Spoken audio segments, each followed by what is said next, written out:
നമ്മളൊക്കെ ചെറുപ്പം മുതൽ തന്നെ ഇവിടെ ജനിച്ചു വളർന്ന ആൾക്കാരാണ്. അന്ന് മുതൽ തന്നെ നമ്മൾ ഈ കിണറ്റിൽ നിന്നാണ് ഞങ്ങൾ കേണിയിൽ നിന്നാണ് വെള്ളം കുടിച്ചുകൊണ്ടിരിക്കുന്നത്. കാരണം ഏത് വരൾച്ച വന്നാലും നമ്മളെ സംബന്ധിച്ച് ഈ കേണി എപ്പോഴും വെള്ളം ഉണ്ടാവും, എത്ര എടുത്താലും വെള്ളം ഉണ്ടാകുന്ന.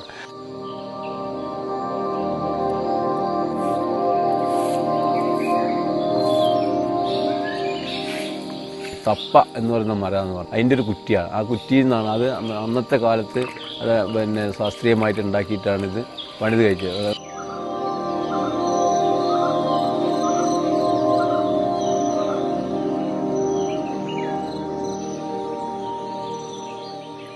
എന്ന് പണിതൊന്നും ഞങ്ങൾക്ക് തന്നെ അറിയില്ല, ഇപ്പോഴത്തെ തലമുറയ്ക്ക് തന്നെ അറിയില്ല. കാലങ്ങൾക്ക് മുമ്പ്, അതായത് ഞങ്ങളെ പൂർവികന്മാർ തന്നെ പണിത ഒരു കേണിയാണ്. ഈ ഇന്നത്തെ തലമുറ എന്ന് പറഞ്ഞാൽ ഇതുമായി ബന്ധപ്പെട്ട് യാതൊരു പണികളും ചെയ്യാൻ കഴിഞ്ഞിട്ടില്ല എന്നല്ല. നമുക്ക് മനുഷ്യൻ മാത്രം വെള്ളം കുടിച്ചാൽ പോരല്ലോ, നമ്മളെ ചുറ്റുപാടുള്ള ഇപ്പം മൃഗങ്ങളായാലും നമ്മളതാണ്, നമ്മുടെ സ്വത്താണ്. പക്ഷിമൃഗാദികൾ എല്ലാം നമ്മുടെ സ്വത്താണല്ലോ. അപ്പോൾ എല്ലാവരും ഒന്നിച്ച് യോജിച്ച് പോകുന്നുള്ളതാണ് ഈ കേണി കൊണ്ട് ഉദ്ദേശിക്കുന്നത്. കാരണം രാത്രി കാലങ്ങളിൽ മൃഗങ്ങൾ വരാറുണ്ട്, വെള്ളം കുടിക്കാറുണ്ട്. പകൽ സമയങ്ങൾ വരെ ആനകൾ വന്ന് വെള്ളം കുടിക്കാറുണ്ട്. എങ്കിൽ തന്നെ ഇതിന് ഒരു കുഴപ്പമില്ലാതെ ഇങ്ങനെ പോകുന്നു.